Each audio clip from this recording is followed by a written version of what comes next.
Good afternoon, gentlemen. Please, I would like to borrow some of your time. Let's talk about cooperative and storage devices that are adaptable to our context. I'm sorry, I'm going to talk in English so that those who will be seeing us will understand what we are talking about. So please, do you know about cooperative? What can you say about cooperative? Let me start with you. I know that cooperative is an association with people. It's an association with people with one aim to achieve a common purpose. Wow, that's good. What about you, sir? To me, I know a cooperative is an association where people help to keep their money, store money for future years. Wow, money. What about you, sir? Yeah, cooperative, as the name implies, cooperation is an association between people who want an easier way to get to a certain financial goal rather than taking through the normal path. They want an easier way, so they come together and they say, let's do this so that we can have an easier path instead of going through the normal way. Thank you. All what you guys have said is correct about cooperative. And from what you are saying, you notice that there are different types of cooperative. Can you help me maybe name a few that you know? Or any cooperative that you know? Okay. As a credit union, okay, they deals with it's a thrift. It's a microfinance company. Yeah, microfinance. It's a thrift. Cooperative. Okay. Any other one? The farming cooperative. Farming cooperative. Okay. Just for us to learn, a cooperative is a group of persons with common aim who come with their social idea, trying to empower themselves socially and economically. So that's the main goal of a cooperative, and it has a democratic rule that each person has one vote and the same share. It means that there's no big man in the cooperative, but at the end we can see to elect our board of directors, our committees that will help manage the cooperative for us.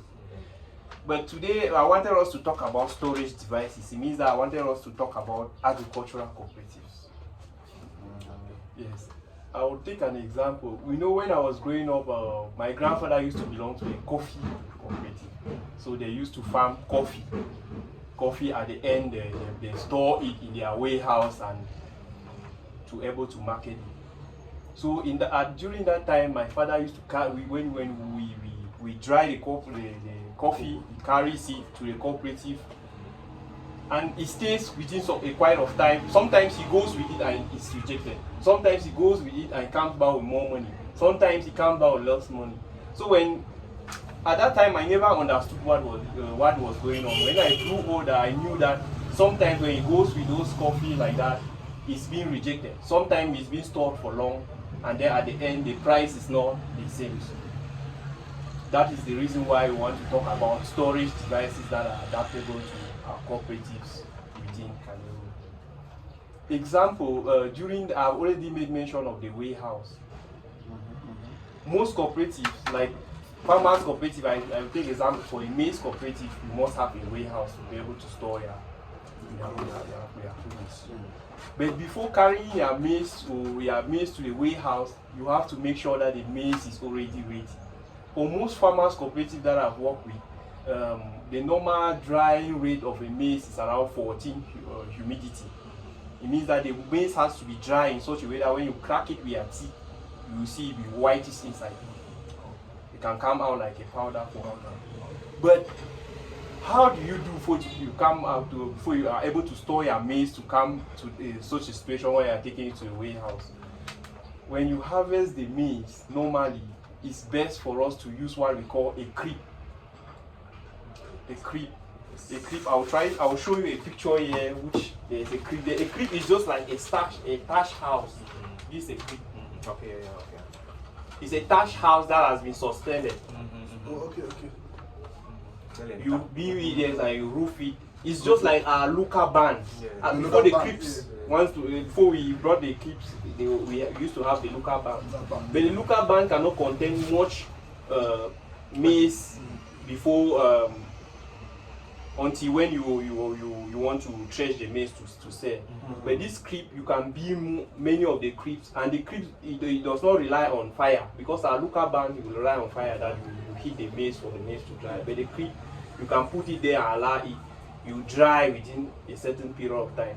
The creep, you have barbed wire around the creep in such a way that to protect it, that animals cannot come. It's suspended also, so that maybe if rain is falling, you will not flash on the corn, and animals, they cannot come to eat it.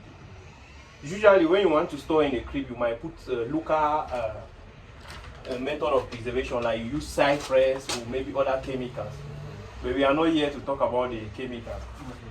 Another way, apart from using the creeps, as we have mentioned, is our local bands. You can put in the bands, or you can tie them and then suspend them within the But we all know that it's difficult to keep large quantity of maize in that format. However, if you have your maize that is dry, some people just allow their maize to dry in the farm and then they thresh it. They harvest it and they thresh it. You can use that method. When you thresh it now, you can store them in a silo.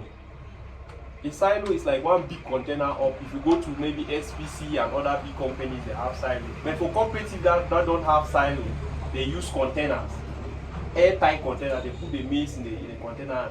That's what I do. When you lock like that, it's preservable.